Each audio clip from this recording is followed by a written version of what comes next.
The Farewell is a 2019 film written and directed by Lulu Wang. It involves a woman dying of cancer and her family's attempts at dealing with the situation. A Monster Calls is a 2016 film directed by J.A. Bayona and adapted from a 2011 novel by Patrick Ness and Siobhan Dowd. It involves a woman dying of cancer and her family's attempts at dealing with the situation.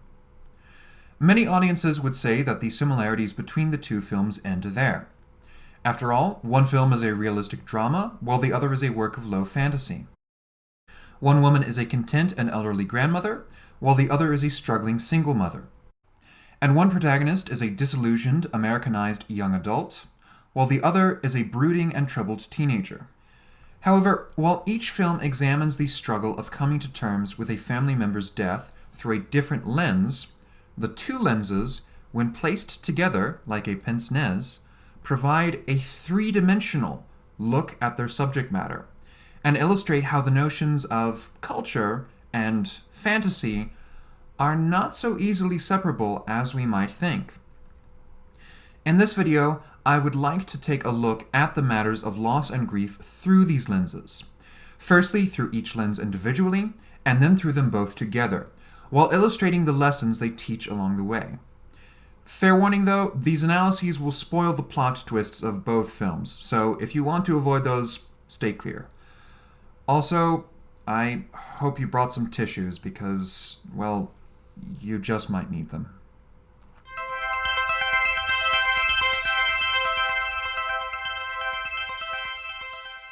The first thing you ought to know about The Farewell is that it is based on an actual lie. Lulu Wang was inspired to make the film after her own experience of dealing with her own grandmother's cancer, and the result is a deeply personal and heartfelt story. Billy is a young, aspiring writer living in New York City. Things aren't going so well for her career, but to top things off, she learns one day that her Nai, or paternal grandmother, has been diagnosed with terminal cancer.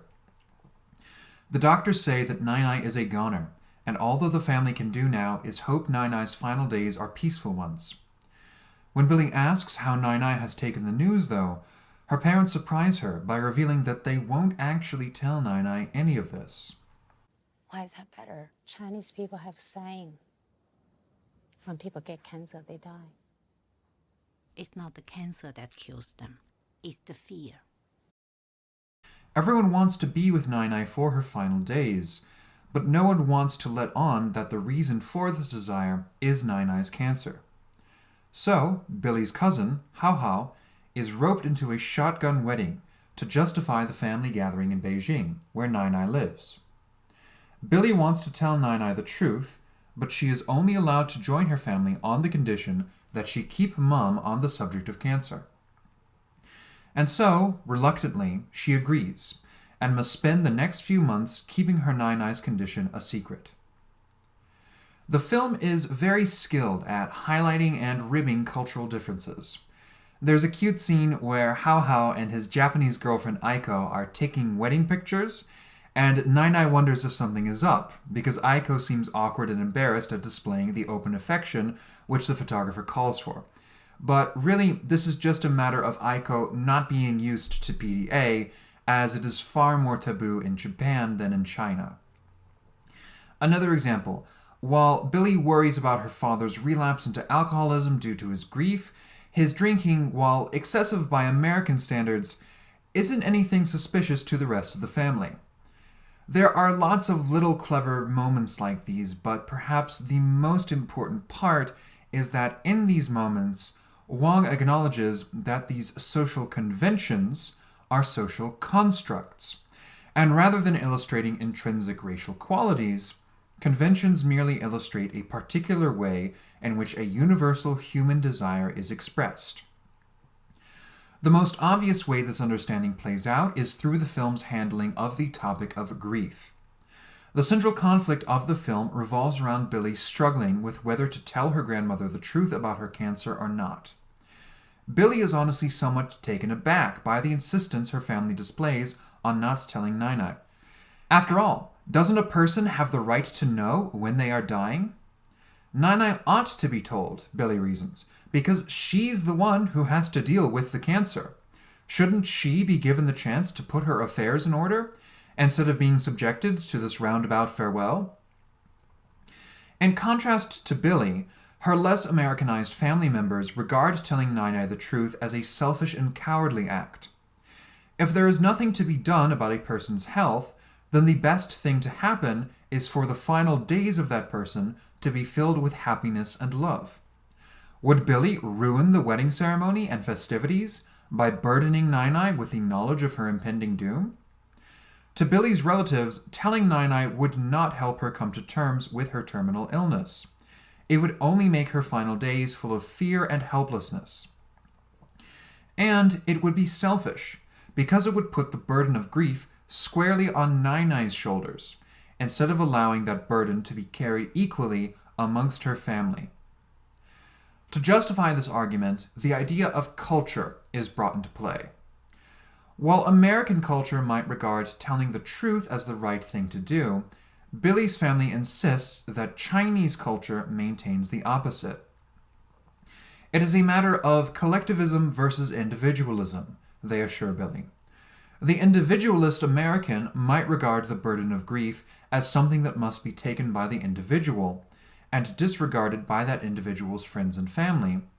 But the collectivist Chinese knows that the burden of grief must be taken by the collective, so that the individual may flourish without that burden in their lives.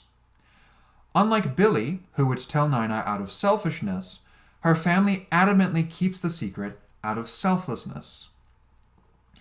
At least, that is what Billy's family says. However, even as the characters say one thing, their actions demonstrate something else entirely. Every member of the family has some form of breakdown, some way that the grief slips through and spills out, whether it be sudden or slow. And in those moments, they excuse their breakdown as simply the result of having to bear Nai's burden. It isn't their fault that they feel this way because, they insist, they wouldn't feel this way unless they were hiding the secret of Nai's illness. This grief is not natural. It is simply the result of something external to those who are feeling it. The keeping up of the charade then reveals itself to be not an expression of selflessness, but an excuse to permit themselves to feel the selfishness of grief. At the news of Nai's cancer, everyone feels lost and hurt and angry and confused. Why Nai? Why cancer? Why should something so cruel happen to someone like her? The grief they feel is immense, but even amongst the grief for her, the empathy towards Nai, there is another layer to the grief, a selfish one. This is the grief that asks not, why her, but why me? Why should something so cruel happen to my grandmother? Why should I have to go through the pain of losing someone I love so much? Why do I have to suffer like this? This reaction is human, a simple manifestation of raw emotion. But that's the thing about human beings. We don't like our raw, unfettered emotions. In this case, what does it say about us if instead of being fully concerned with the family member who is actually dying, we have concern and grief directed at ourselves? Oftentimes, we need some form of justification to allow ourselves to feel these emotions without guilt. And that is what the system of not telling Nai is, a justification to feel selfish grief. By constructing an artificial source of selfish grief, Billy's family allows themselves to feel that grief without having to also feel guilt over not being fully concerned with Nai exclusively. To further bring this point home, it is entirely possible to see Nai as being fully aware of her having cancer. The family may never explicitly tell her, and they may only discuss the diagnosis in English, but if there's one thing even I understand, it's that little old ladies are far smarter than we give them credit for. Nai isn't stupid. She knows Hao Hao and Aiko have only been dating for 3 months. She knows when something is upsetting her children and grandchildren. And she knows about the system of keeping a terminal illness a secret because it is a common practice and one which she herself participated in when her own husband got sick.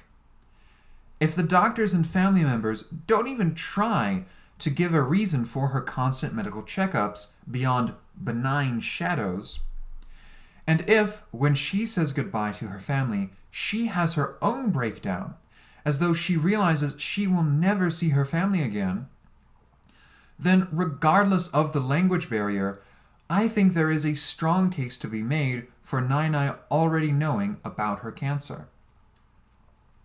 She knows what is going on, but allows it to go on, to allow her family to freely feel their selfish grief.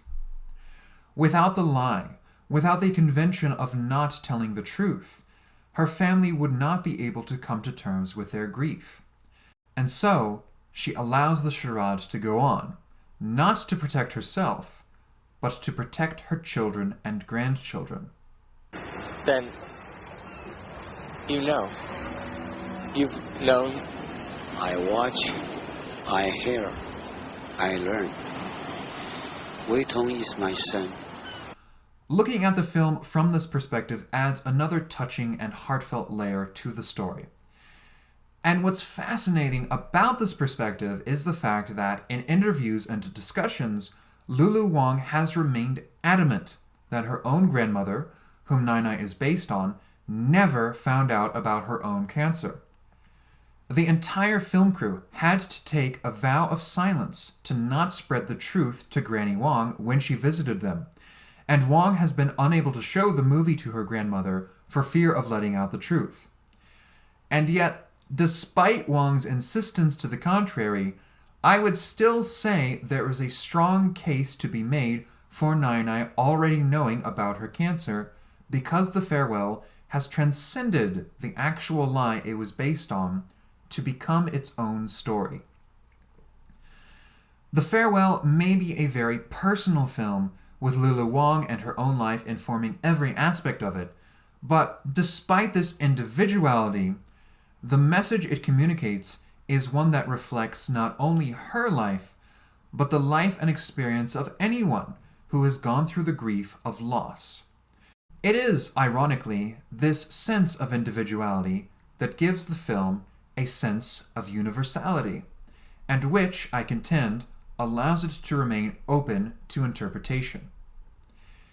However, there is still one more lens we have to look through before we can see the three-dimensional image in front of us.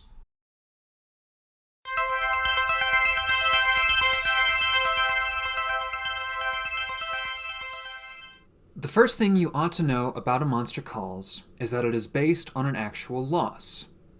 Siobhan Dowd was working on the first draft of the story when she was diagnosed with breast cancer, and she died before the final draft could be completed. Dowd's editor did not want the story to end there, and so she commissioned another writer, Patrick Ness, to finish the story. The final product is a mixture of Ness and Dowd's styles, and when the book was adapted into a movie by J.A. Bayona, he also added his own artistic mark to the story. Connor O'Malley is a boy living with his mother in England.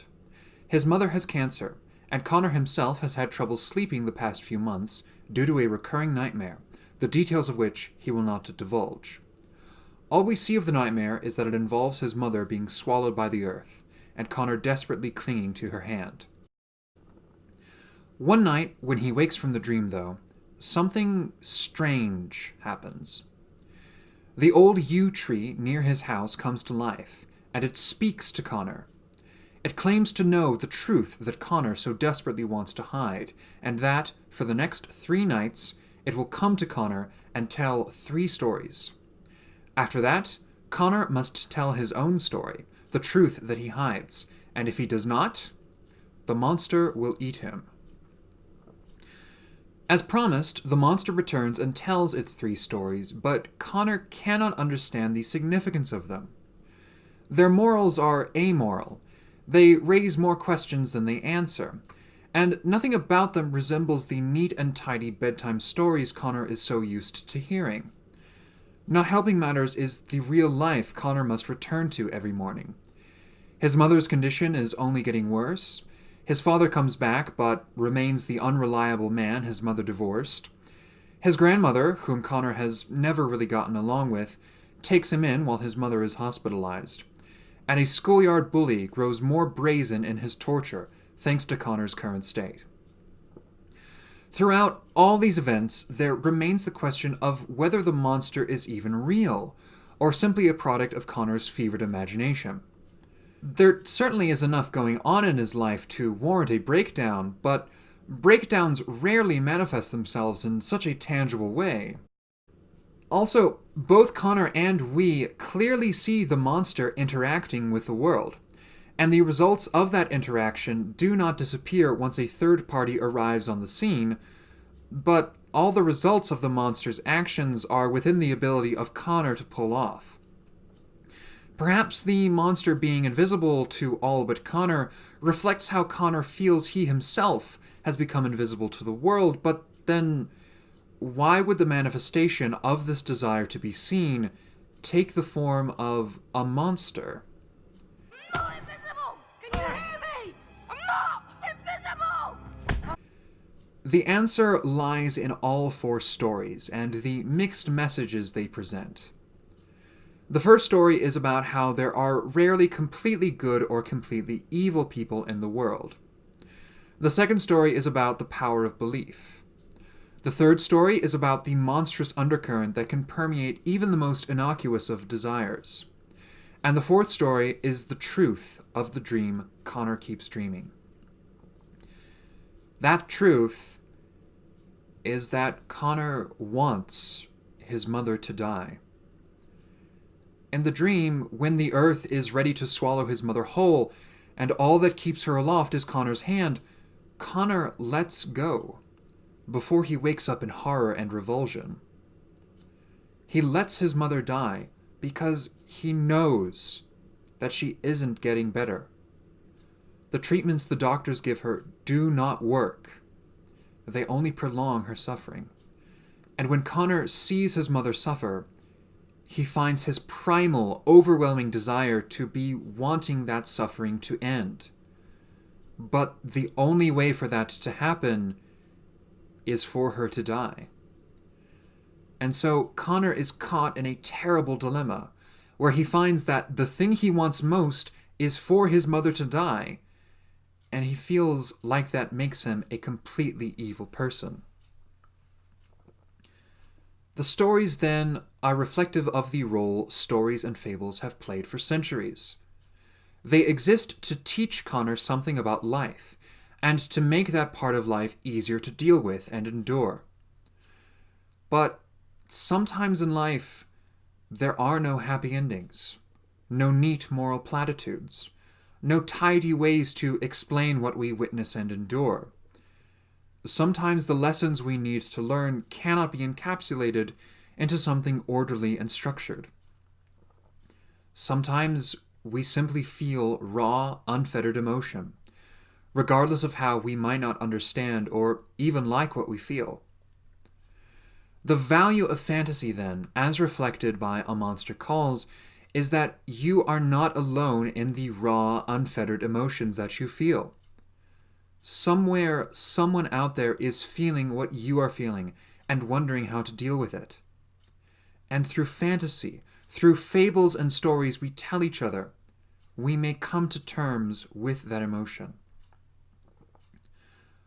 Unlike The Farewell, which is the personal vision of Lulu Wang, A Monster Calls is the collaborative vision of three people: Siobhan Dowd, Patrick Ness, and J.A. Bayona. These three artists all have different lives, different experiences, and different methods of expression, but through the lens of fantasy, they are all able to see their own selves reflected back. And through the monster and its stories, Connor is finally able to learn to let go and confront the truth that he hides.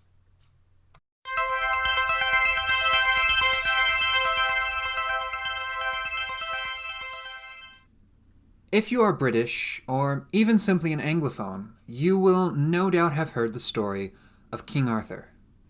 You've read the books, watched the films, maybe even drawn some Merlin fan art. You know the name and the legend associated with it. Here's a question for you, though. Was King Arthur real? At this question, you might be caught off guard. You may be Googling it right now, or simply scratching your head trying to think of an answer. However, before you finish scrolling through that Wikipedia article, I should let you know that it's a trick question. There may very well have been a real King Arthur, a real 6th century Briton who led a defense against the Anglo-Saxon invasions. But ultimately, that isn't really relevant. The relevance of King Arthur lies not in his historicity, but rather what he means to people. Over the centuries, Arthur's identity has shifted and changed as the cultural identity of Britain has shifted and changed. From the Norman history of the kings of Britain, to the Elizabethan Mort d'Arthur, to the post-war Once and Future King, and countless other times, places, and Arthurs. And Britain is not alone in this regard. There are countless other figures just like this. From Rama to Sundiata Keita to Guan Yu, all people who may have really existed, but whose myths transcend their histories. And even when historical truth is known, as it is with George Washington, Haile Selassie, or even Kim Il-sung, myths and legends spring from them because their identities are inexorably tied to national and cultural identities. Culture and fantasy are not disparate and distinct entities. Rather, fantasy is culture. It is the means by which we teach morals and cultural values to our children. From ancient fables to Saturday morning cartoons, stories form our identity, both personal and cultural. Why do we celebrate holidays? Because there is a story attached to that day. Why do we perform certain rituals for certain events? Because a story was passed down instructing us to do so. Why do we tell stories? Because it gives shape, form, and existence to our raw, unfettered emotions. Whether it be a cultural kata or a mythical monster, the farewell and a monster calls both demonstrate our need to shape our raw, unfettered emotions into something we can process and come to terms with. Loss and grief are universal human feelings, and through telling these stories about loss and grief, we, the audience, can see that we are not alone.